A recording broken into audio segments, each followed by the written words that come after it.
The Cowboy Speech. A laborer's truth about immigrants in America. Howdy, folks. Let me share a little story. A story that's as much mine as it is yours.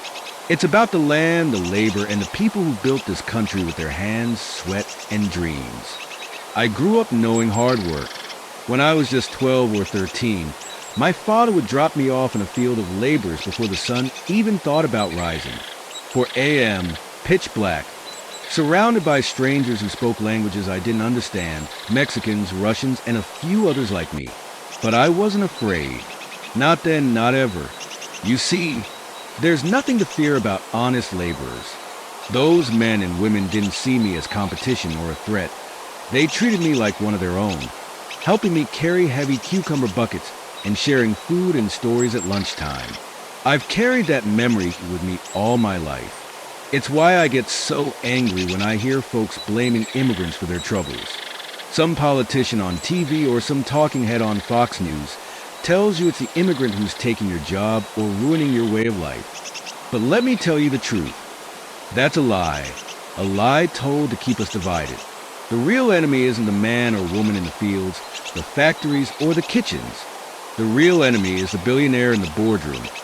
The corporation that sent your job to China or Mexico because they didn't want to pay you a fair wage. It's the same elites who hoard the wealth and then whisper in your ear, blame the immigrant. Don't fall for it. I've spent my life working alongside immigrants. After those early mornings in the fields, I worked in construction, traveling state to state. My crew was a mix of hard-working Americans and immigrants from Mexico and Honduras.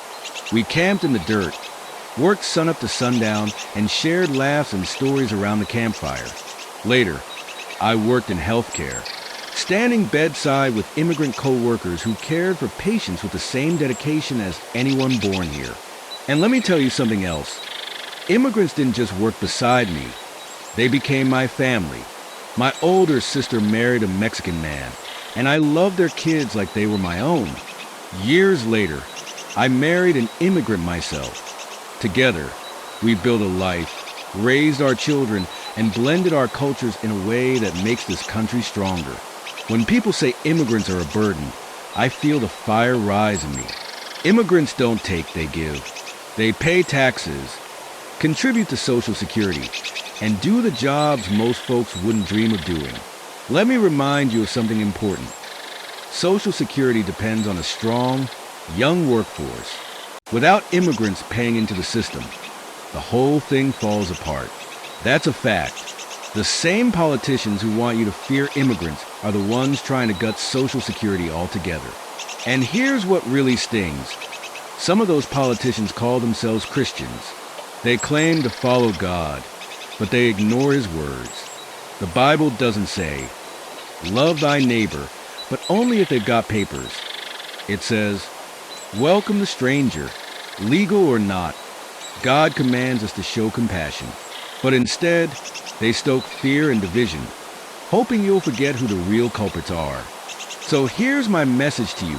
Don't let them win. Don't let them turn you against the people who've been by your side all along. The immigrants I've worked with, laughed with, and broken bread with aren't the enemy. They're part of the American story, part of my story, and maybe part of yours too.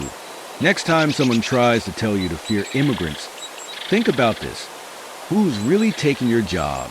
The immigrant in the field at 4 a.m. or the corporation that moved your factory overseas?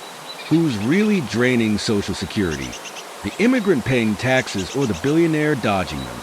Folks, the answers are clear if you open your eyes and look past the lies. Immigrants aren't the problem. They're part of the solution.